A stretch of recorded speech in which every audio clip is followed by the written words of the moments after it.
Right. Spelling is much harder than reading, and it is harder to remediate.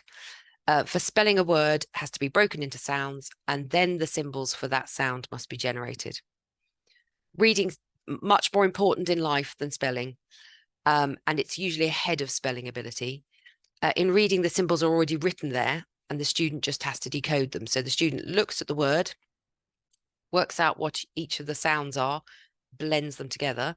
With spelling, especially if it's spelling for their own work, they hear the sound or the word in their own head, then they have to pull it apart into its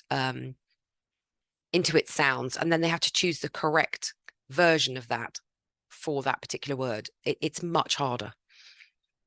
So in spelling, a learner has to sound out the word, remember which sound is represented by which letter or digraph, remember the sounds in the correct order, and do all this quickly so he does not forget what he's trying to write in the first place. And then the orientation of letters. Okay, at the same time as remembering the letter name and the sounds they make, you've got to make sure you remember which way D and B goes. It's not easy. So good spelling is often perceived as a sign of intelligence, and therefore poor spelling is bound to cause low self-esteem. It can be very tempting to make snap judgments about people based on their spelling. Your, Y-O-U-R, versus you are, as in Y-O-U apostrophe R-E. But these people may be highly intelligent, but they just cannot spell. So nevertheless, unfairly, poor spelling can be seen by society as an indicator of low intelligence.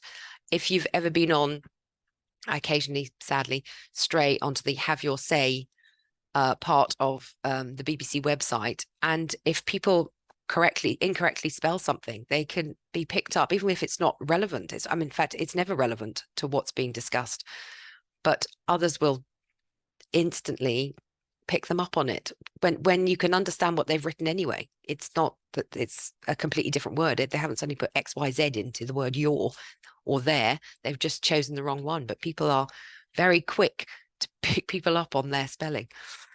So many learners with dyslexia find spelling very difficult and will always do so.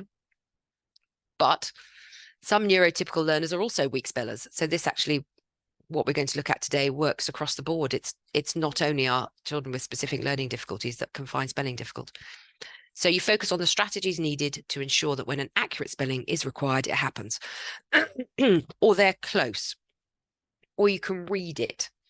Or it's even if it's phonetically spelt, which is sometimes the place you will get to with your learners, that's fine if that's as far as they can go, because as long as you can read it and understand it, and that word is making the right sound, that may be as far as you get. With some of my senior school pupils, for example, that's as far as they ever got with their spelling, and you just try and tidy that up as much as possible.